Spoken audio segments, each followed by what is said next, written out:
l'association Enfants Cachés Lévis.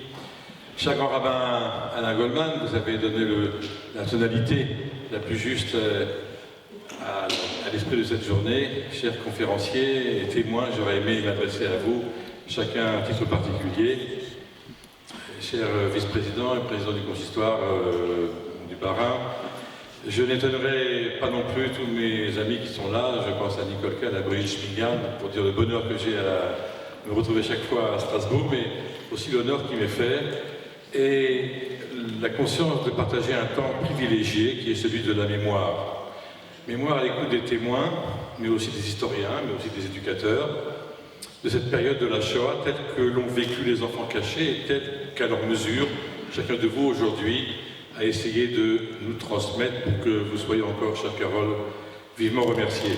Et last but not least, merci à vous tous qui avez soit témoigné, soit permis par votre écoute que la transmission soit non seulement possible, mais qu'elle devienne le parcours obligé dans l'éducation des jeunes générations. Elles furent très présentes ce matin, et que la mémoire seule, sans l'histoire, ne peut plus elle seule suffire. Cela fut parfaitement mis en lumière maintenant au cours de cette table ronde, comme j'ai eu le bonheur d'en faire l'expérience moi-même, au lycée international, par l'évocation, par la mise en scène, par les élèves de la section russe, chère madame, du grand livre de Vassili Grossman, Vie et destin, que je recommande vivement. Le premier enfant caché de l'histoire, vous le savez tous, mais on ne fait pas toujours le rapprochement entre son histoire et celle des enfants cachés de la Shoah, est né il y a 3400 ans.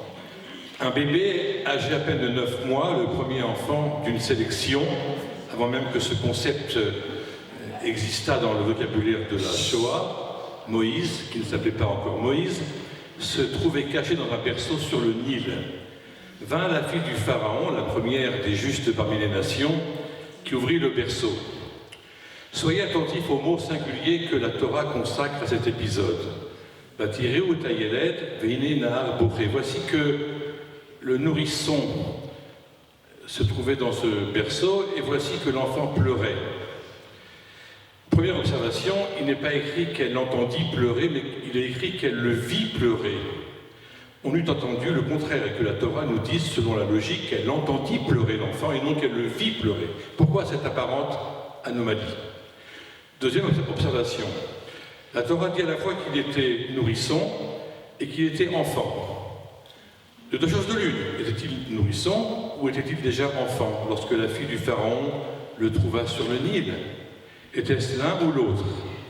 En vérité, c'était bien un nourrisson qu'elle vit, mais il ne pleurait pas comme un nourrisson, il pleurait comme un enfant, avec cet instinct naturel qui lui disait de ne pas pleurer à haute voix, qui lui disait ne te fais pas prendre, et surtout ne prends pas le risque en pleurant de faire perdre la vie de ceux qui se cachent avec toi. En réalité, il avait déjà appris à pleurer en silence.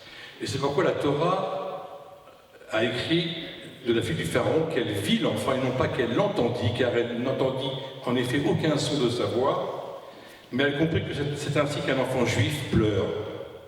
Combien d'enfants ou de bébés enfermés dans les caves ou les greniers, dans les ghettos ou ailleurs, étaient presque étouffés par leur maman pour éviter que leurs pleurs attirent l'attention de la Gestapo ou de la milice, au risque que tous ceux qui se trouvaient cachés avec eux soient débusqués et assassinés. Gilbert Blum, un ancien Strasbourgeois qui vit aujourd'hui à Jérusalem, enfant caché durant la guerre, témoigna dans un ouvrage paru sous les auspices de Yad Vashem avec pour titre « Caché pendant la Shoah en France ». À la page 64, il décrit alors qu'il arriva avec un groupe d'enfants à la gare de Lyon dans l'imminence d'un passage en Suisse. Je cite, « À la gare, des soldats allemands voulaient savoir où nous allions. Ils ne se doutaient pas un seul instant que nous étions tous juifs. Nous étions 26 jeunes de 13 à 18 ans. À notre arrivée, le soir à Lyon, et cet élément, vous le verrez, à son importance, un couple avec un bébé se joignait à notre groupe. N'ayez pas peur des chiens qui aboient, et gare à vous si vous faites du bruit, nous a-t-on dit. Des deux côtés de la frontière patrouillent des soldats accompagnés de chiens qui aboient sans arrêt. Si vous gardez le silence, nous explique le moniteur, les chiens se contenteront d'aboyer, mais si vous faites du bruit alors... L'heure du grand départ arriva, nous prîmes le train pour Annemasse. À la descente du train, nous fûmes conduits en file indienne dans une forêt touffue qui traversait la frontière. Un inconnu, passeur confirmé, nous indiquait le chemin. On entendait de loin des aboiements qui devenaient de plus en plus proches et de plus en plus menaçants à mesure que nous avancions. Nous respections scrupuleusement les règles. Chaque fois que le passeur distinguait au loin des silhouettes de soldats allemands, nous nous accroupissions. Pour moi, toute cette histoire ne me semblait pas si terrible que ça. À un moment, on nous a dit de nous asseoir, mais nous nous sommes assis dans le sous-bois. Juste à ce moment-là, le bébé s'est mis à hurler. Quelle trouille! Quelqu'un dit que ce bébé mettait tout le groupe en danger et qu'il fallait l'abandonner sur place. Alors sa mère lui mit devant la bouche un petit coussin qu'elle gardait sur elle. Les pleurs cessèrent immédiatement et par miracle, le bébé ne fut pas étouffé. Par miracle aussi, apparemment, les soldats ne l'avaient pas entendu. Mais revenons au texte de la Torah, où nous nous sommes arrêtés. La fille du Pharaon descendit donc se baigner dans le fleuve alors que ses compagnes la suivaient sur la rive. Elle aperçut le berceau entre les roseaux et envoya une de ses servantes qui alla le prendre. Elle l'ouvrit et il vit le nourrisson et voici que l'enfant pleurait.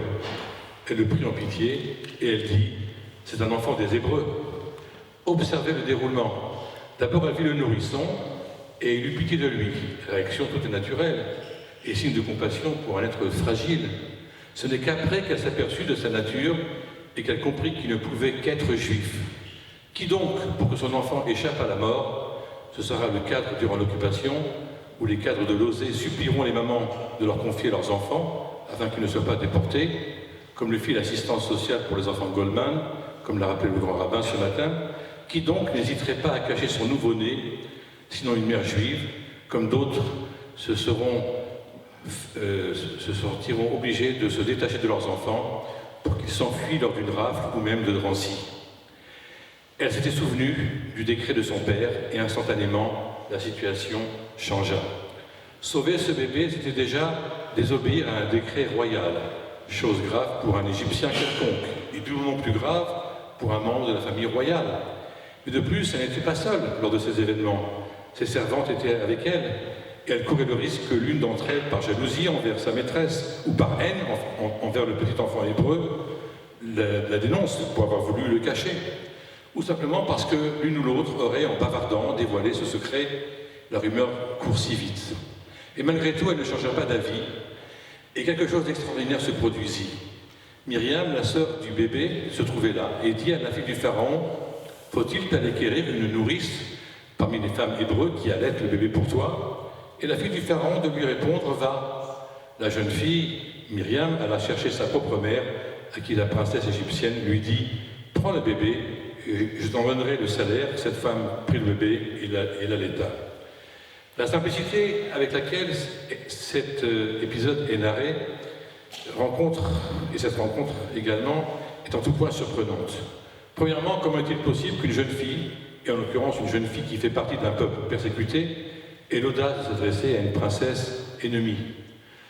On a connu durant la guerre des parents, des conjoints, prêts à se rendre à leur risque et péril à la Kommandantur, ou même au siège de la Gestapo, pour intervenir afin que leurs proches soient libérés, et parfois souvent se faire arrêter et déporter avec. Dans le récit biblique, il n'y a même pas de préambule ni autre formule protocolaire. Les deux femmes donnent l'impression d'échanger soudain d'égal à égal. Myriam n'y va pas non plus par quatre chemins. Elle informe implicitement que ce bébé est son petit frère, que frère aîné, quelle grande sœur n'a pas agi pendant toute la guerre, pendant l'occupation, à la place d'un père ou d'une mère, comme le fit Myriam. Elle lui proposa un plan audacieux dans sa simplicité. Si la véritable mère peut garder son bébé chez elle et l'allaiter, le risque pour toutes les deux sera réduit, car elle n'aura pas expliqué à la cour royale comment ce bébé est apparu. On pourra dire plus tard que l'enfant n'est pas juif, et que cette femme, Yocheved, n'est pas sa mère, mais une nourrice. La princesse adhéra à ce plan et donna sans délai son assentiment. J'aimerais vous faire partager ce qui nous apparaît dans ce récit comme une autre surprise. La Torah nous dit que l'enfant grandit, que la mère le remit à la fille du Pharaon, qu'elle adopta, et lui donna le nom de Moshe, c'est-à-dire en égyptien « tiré des eaux », disant « parce que je t'ai retiré des eaux ». Sans doute, le fait qu'elle ait donné son nom à Moshe, à Moïse, peut nous sembler anodin. Et pourtant, ce sont les parents qui généralement donnent le nom à leur enfant. Certes, il arrive que Dieu lui-même intervient, comme il a fait en annonçant à Abraham que son fils s'appellerait Yitzhak. Certes, il arrive que Dieu lui-même modifie tel ou tel prénom, comme Abraham, à partir d'Abraham, ou Sarah, au lieu de Sarai. Mais il est étrange que le héros du livre de l'Exode, le plus grand des prophètes, n'ait pas porté le nom que ses propres parents, Amram et Yochebed, lui ont sûrement donné à sa naissance, et qu'il ait porté justement celui que lui donna sa mère adoptive, et qui plus est une princesse égyptienne. Un fait qui intrigua tellement Sigmund Freud qu'il consacra tout un livre, Moïse l'Égyptien. Un midrash attire notre attention sur ce fait. Telle est la récompense, disent nos maîtres, envers ceux qui agissent avec bonté et sans retour d'aucune rétribution. Moïse, dit-il, n'avait pas qu'un nom, il en avait plusieurs, comme nous le rappelons dans un des piyutim, un des poèmes les plus connus de Simchat Torah. Or, le seul nom par lequel il est cité et connu à travers toute la Bible est celui que lui donna la fille du Pharaon, Moïse. Même Dieu ne l'a jamais appelé autrement que par ce nom. Par contre, comment s'appelait celle qui, depuis le début de ce récit, est sans cesse appelée princesse, princesse égyptienne ou fille du Pharaon? Aussi curieux que cela paraisse, son nom ne figure nulle part dans la Torah et même pas dans ce récit que j'ai rappelé. Anonyme et sans nom, comme tant de justes qui ont caché et sauvé des enfants sans faire état et souvent dans l'ignorance de leurs voisins, de leurs plus proches. Et cependant conscient des risques encourus. Et pourtant, tout à la fin de la Bible, dans le premier livre des Chroniques, elle est mentionnée pour la première fois comme fille du Pharaon du nom de Bithia. Et c'est elle que nos sages ont identifiée comme la fille du Pharaon, qui sauva justement Moïse. Bithia, pour les hébraïsants, a bien sûr une signification. Ce nom signifie fille de Dieu. Batka. Nos sages vont décrypter ici un dialogue extraordinaire qu'ils ont lu entre les lignes du récit que je vous ai lu aujourd'hui. Et voilà ce qu'ils ont dit. C'est Dieu qui parle à la fille du Pharaon. Dieu lui dit, Moïse n'était pas ton fils. Et pourtant tu l'as appelé Moïse comme si c'était ton propre fils. Eh bien toi, fille du Pharaon, tu n'es pas ma fille, et je t'appellerai pourtant Bithia, ma fille. En filigrane, je poserai la question, où je dirais, qui peut juger le fait que bien des pères et bien des mères dans des familles qui ont caché des enfants ont eu tant de mal à s'en séparer au retour des parents naturels. Je ne sais pas, je n'ai pas eu l'occasion de faire l'enquête s'il y a eu au cours de la Shoah, sous l'occupation, des filles d'officiers allemands, de miliciens, même de SS, des filles de préfets ou de maires ou de commissaires de police qui ont eux aussi sauvé des enfants juifs. Sans doute il y en a eu, ci ou là. Le fait qu'il y ait eu même très peu, symbolise le fait que la tyrannie la plus terrible ne peut détruire l'humanité et que le courage moral des justes parmi les nations peut parfois apporter un peu de lumière jusqu'au cœur de l'obscurité. J'ajouterai encore ceci, que la Torah ait elle-même raconté ce sauvetage de Moïse, comme elle l'a raconté, avec force détail. Cela signifie aussi qu'on ne doit jamais généraliser ni créer des stéréotypes. Tous les Égyptiens n'étaient pas tous des tyrans, puisque même dans la famille du Pharaon, une héroïne naquit. Tous les Français sous l'occupation n'étaient pas non plus tous des collaborateurs, tous n'ont pas dénoncé des Juifs. Certes, depuis que les justes des nations sont honorés, en même temps que les déportés, et cela est particulièrement saisissant lorsque l'on célèbre la rafle du Veldiv, on a tendance à oublier un pan dramatique qui, dès la libération, pour des raisons politiques qu'il n'est pas lieu d'évoquer, on a tué, soit par ignorance, soit parce que ce n'était pas encore politiquement correct, dans une France où, comme le dira avec ironie Vladimir Yankelevitch, à la libération, tous les Français se présentaient comme les résistants de la 25e heure.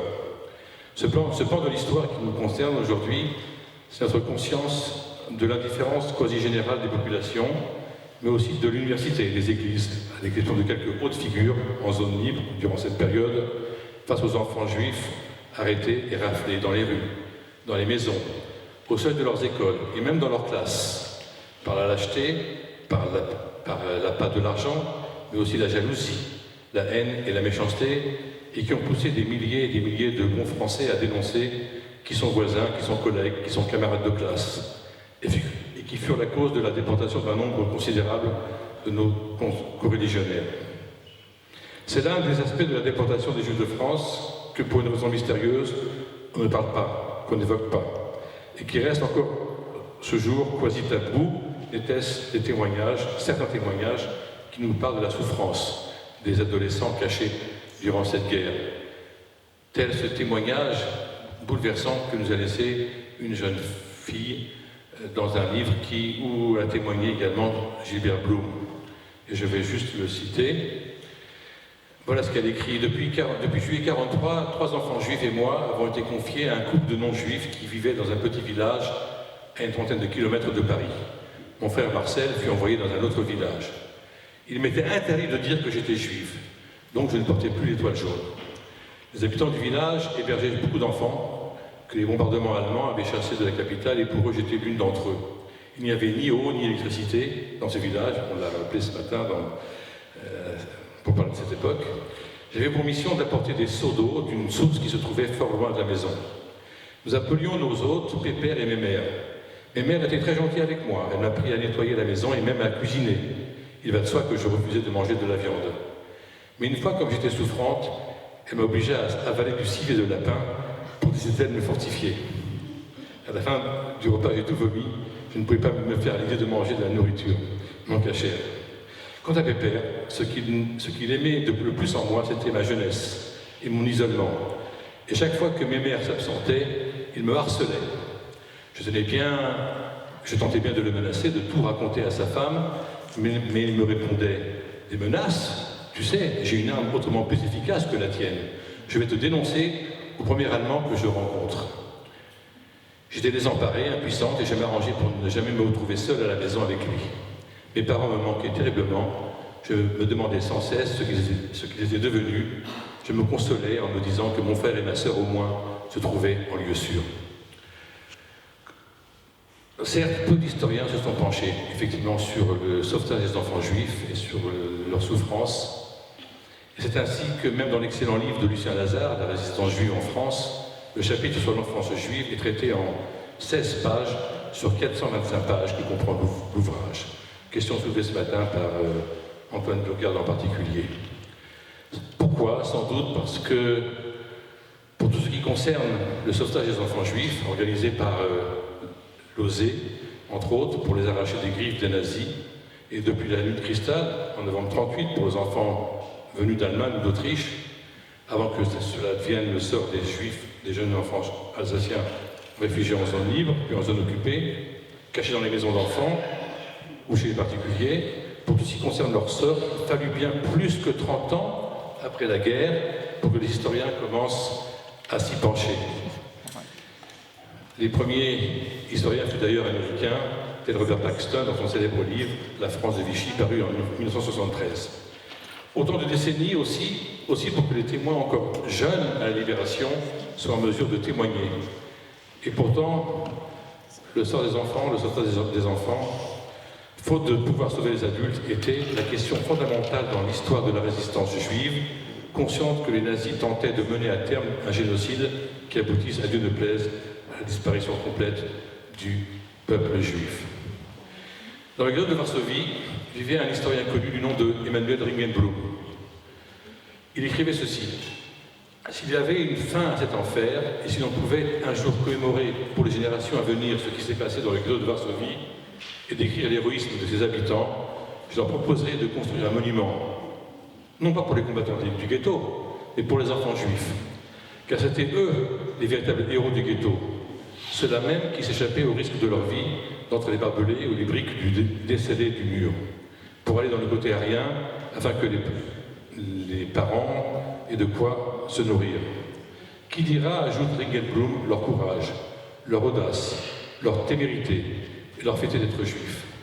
Je crois que les enfants cachés, qui très souvent par leur silence, mais aussi leur présence d'esprit, leur courage, parfois leur inconscience, ont accompagné, ont protégé, et souvent sauvé leurs petits frères ou leurs petites sœurs, ou qui les aient aidés ne serait-ce qu'à garder au fond d'eux-mêmes leur identité et leur foi, et d'abord leur morale, leur espoir de retrouver leurs parents, je crois qu'eux aussi étaient ces héros, et qui devraient être considérés non pas seulement comme les victimes de cette immense tragédie que fut leur séparation d'avec leurs parents, et leurs conditions précaires et souvent pleines de risques et de souffrances, comme nous l'avons vu, mais aussi car de cela il faut aussi en témoigner par leurs gestes courageux, d'être considérés eux aussi comme des acteurs qui ont permis le sauvetage d'autres enfants encore, frères, sœurs ou petits camarades, que le destin a réunis durant ces années noires.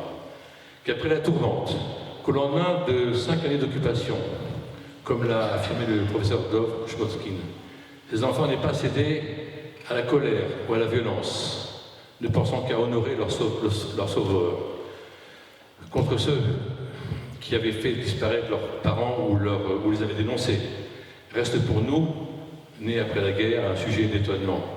Qu'ils aient à Strasbourg, comme ailleurs, choisi de bâtir une famille, de rebâtir cette communauté, de guérir en mémoire de leurs parents et de leurs frères et sœurs qui ne sont pas revenus.